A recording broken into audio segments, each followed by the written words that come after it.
പ്രിയപ്പെട്ട സഹോദരി സഹോദരന്മാരെ, ഞങ്ങൾ നിങ്ങൾക്കായി ഒരു സദ്വാർത്തയുമായിട്ടാണ് വന്നിട്ടുള്ളത്. 2025 ജനുവരി 1 മുതൽ 365 തലക്കെട്ടുകൾ ഉൾപ്പെടുത്തിക്കൊണ്ടുള്ള വർഷം മുഴുവൻ പ്രാർത്ഥിച്ച് ധ്യാനിക്കാനുള്ള വചനങ്ങൾ ഞങ്ങൾ പങ്കുവയ്ക്കുന്നു. എല്ലാ ദിവസവും ഞങ്ങൾ ഒരു തലക്കെട്ടും അതുമായി ബന്ധപ്പെട്ട വചനങ്ങളും അയച്ചു തരുന്നതായിരിക്കും. വചനങ്ങൾ കേട്ട് ധ്യാനിച്ച് അനുഗ്രഹം പ്രാപിക്കാൻ ഞാൻ നിങ്ങളെ പ്രോത്സാഹിപ്പിക്കുകയാണ്. ദയവായി സബ്സ്ക്രൈബ് ചെയ്യുകയും നിങ്ങളുടെ കൂട്ടുകാരുമായി പങ്കുവയ്ക്കുകയും ചെയ്യുക. നന്ദി.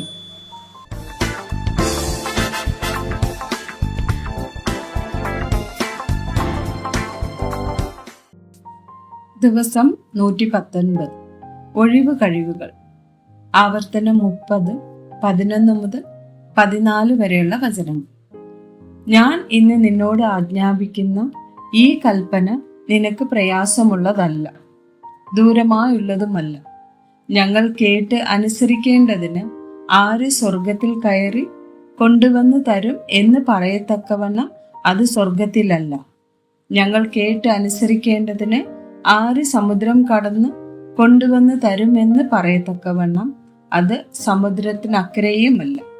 നീ അനുസരിപ്പാൻ തക്കവണ്ണം വചനം നിനക്ക് ഏറ്റവും സമീപത്ത്, നിന്റെ വായിലും നിന്റെ ഹൃദയത്തിലും തന്നെ ഇരിക്കുന്നു.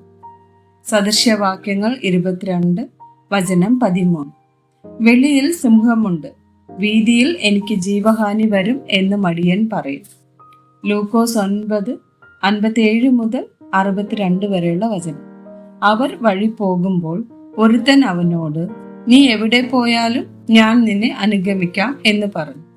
യേശു അവനോട്, കുറുനരികൾക്ക് കുഴിയും ആകാശത്തിലെ പറവജാതികൾക്ക് കൂടുമുണ്ട്, മനുഷ്യപുത്രനോ തല ചായ്പാൻ സ്ഥലമില്ല എന്ന് പറഞ്ഞു.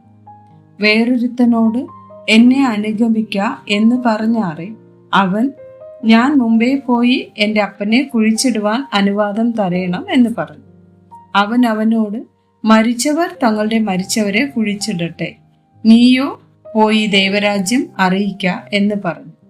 മറ്റൊരുത്തൻ, കർത്താവെ, ഞാൻ നിന്നെ അനുഗമിക്കാം, ആദ്യം എൻ്റെ വീട്ടിലുള്ളവരോട് യാത്ര പറവാൻ അനുവാദം തരേണം എന്ന് പറഞ്ഞു. യേശു അവനോട്, കലപ്പയ്ക്ക് കൈവച്ച ശേഷം പുറകോട്ട് നോക്കുന്നവൻ ആരും ദൈവരാജ്യത്തിന് കൊള്ളാകുന്നവനല്ല എന്ന് പറഞ്ഞു. ആമേൻ.